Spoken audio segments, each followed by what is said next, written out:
Hey all you nerds, Gabe aka Froopy Art here, and welcome back to our Gravity Falls and Cryptid-inspired Pokemon region. In the previous episode, you started making your way through the Cypher Squad's secret hideout and had to battle through a mind-controlled Lazy Susie and her Fire-type Pokemon. Now you are entering the next chamber.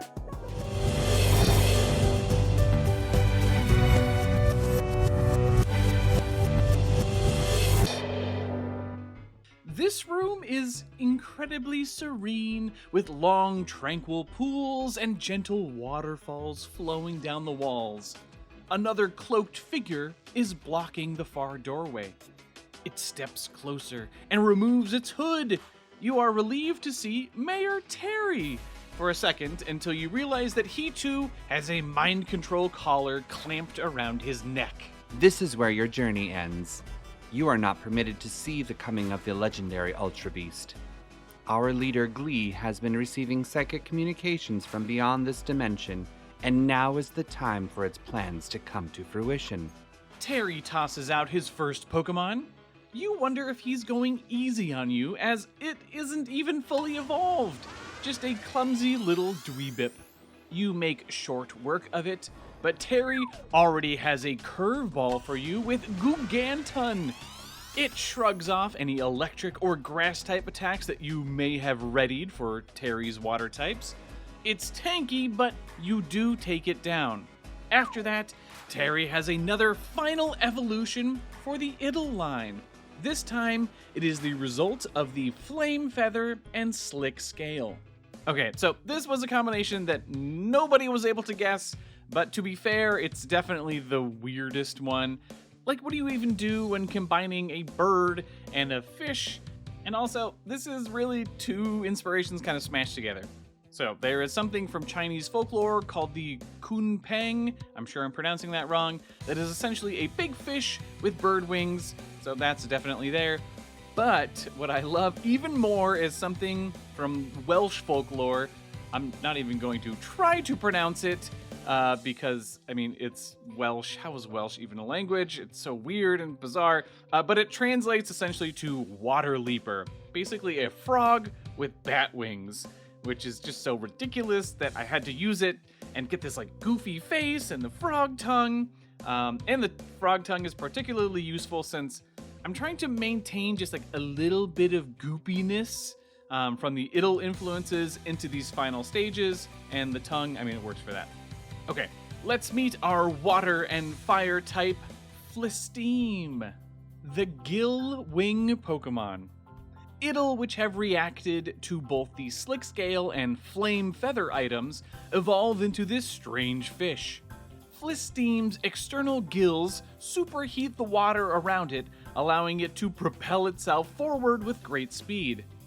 They launch themselves out of the water and glide to nab prey with their long, sticky tongues. The ability is Steam Engine, and that raises the user's speed stat by 3 stages when hit by a water type or fire type attack. That kind of works for this. And the hidden ability is Sticky Hold because of that tongue. It leaps out of the pools in the chamber and flutters about momentarily with its gill wings. How are you feeling about this Idle evolution? Is this your form of choice, or are you waiting to see the final 2 later on? This flying frog is fast, but you eventually manage to take it down. Next up, Terry sends out another not fully evolved Pokemon, a little Luscare. You think again. Certainly, Terry must be going easy on you until you remember he is the Pokemon daycare owner and must regularly be raising new Pokemon. You take out this squid shark, and Terry sends out what you can only assume is used to entertain the Pokemon in his daycare. It is an Uns. Another curveball to deal with.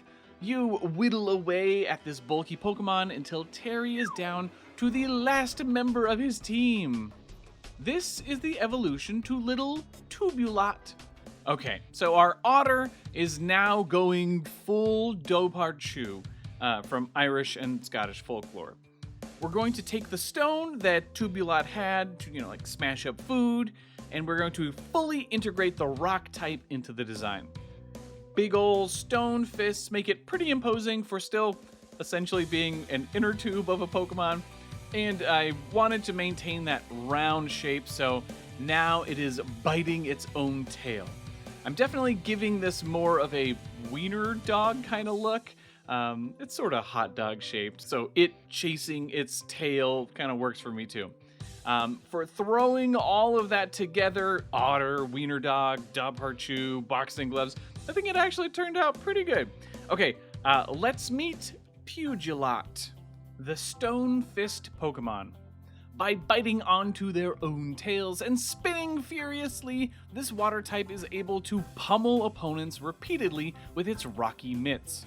Pugilot painstakingly carve their stone gauntlets to perfectly fit over their hands. They are still able to daintily manipulate and crack open seeds and berries, but now can smash the hardest of obstacles. The ability is Iron Fist, obviously, so that increases the power of all punching type moves by 20%, and the hidden ability is Water Veil. It rolls around the battlefield ready to smack your team into the ground. Now, if you chose Shrubun back at the start, you know that your grass and electric typing will absolutely destroy this water and rock type. When Terry sees Skeptalop, he grabs the Beast Merge stone on his necklace and fuses. Okay, so continuing the theme of rolling Gravity Falls references into our Elite Four Beast Merges, there is one silly moment that I wanted to squeeze in here. Anyone remember when Mabel gets kitten hands in the Dreamscape? Yeah, we're doing that. So our dog otter suddenly becomes all kitteny, and these little boulders can be fired at enemies just like Mabel did. Yeah, I think that works. It's pretty goofy, but this feels fun for Terry especially. I like that there is a pretty wide range in how much Pokemon grow or shrink during Beast Merge forms, and this may actually be the one where like the trainer is covered up the least. Okay, good to have some variety. All right, let's go ahead and check out Beast Merge Pugilot. The Flying Fists. Water pressure builds inside this form's rubbery cuffs, allowing it to propel the cute chunks of stone with surprising speed. The water also helps steer the projectile, making it nearly impossible to dodge. This form has astounding range and is able to maintain a safe distance in most battles. After unfusing, the trainer's arms are extremely sore after carrying the stone's weight. The ability is something new called Inescapable. All attacks used ignore any changes to the user's accuracy or the target's evasion. It begins launching powerful punches your way, and in a panic, you grasp your own Beast Merge necklace. If you have a Skeptalop, it's about time you learn how to Beast Merge. Okay, so first off, there are so many people that I want to thank for helping me develop these ideas that I just can't even attempt to list them all here. Basically, with everyone's ideas together, I determined that our starters should all share some kind of theming for their Beast Merge forms, and what was suggested was a kind of Lovecraftian approach to them. So this covers the trope of a scientist who has been driven mad by the unfathomable cosmic horrors and knowledge. Quite a few said that it should have potion bottles, which I love that visual, and I had initially planned on it just being mono psychic, but the more I thought about it, the poison typing just felt great.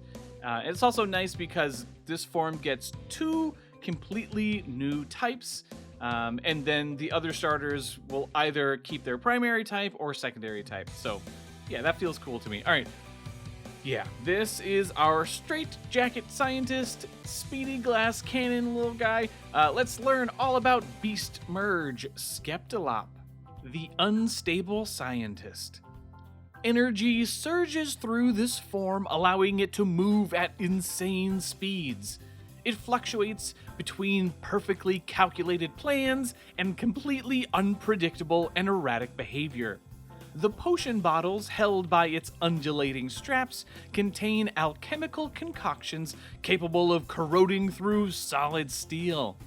After unfusing, trainers' brains are filled with wild and illogical ideas. The ability is something new we are calling Mad Mixture that takes all grass-type moves and makes them poison-type and gives them the ability to also hit steel-type Pokemon for neutral damage. And you are ridiculously fast, able to zip around the chamber like a bolt of lightning. You've lost your grass-type attacks, but luckily the psychic attacks make short work of Terry. He separates from his Pokemon and slumps to the ground. You run over and remove the mind control collar from his neck. You notice that his collar, like Susie's before, has a type symbol on it. You place the water-type collar in your bag. Oh, thank you so much. I hope I didn't give you too much trouble. As mayor of Twin Falls, remind me to give you a key to the city after I recover from this. Hooey, not feeling too hot. I'm going to stay and splash some water on my face. You go on ahead. You leave Terry to recover and run to the next chamber, where you are certain another elite trainer is waiting for you. But we'll pick up from there in the next episode. Be sure to leave a like, comment, and subscribe if you are enjoying this series. There's a new puzzle added to the Discord server, so check out the video description for details on how to join the journal deciphering fun if you haven't done so already. The biggest thank you to all of the awesome Patreon supporters, y'all freaking rock, and Angel and Cyberlord in particular, they are just rocking it in the champion tier, they're killing it as always. Okay, I will catch you in the next one.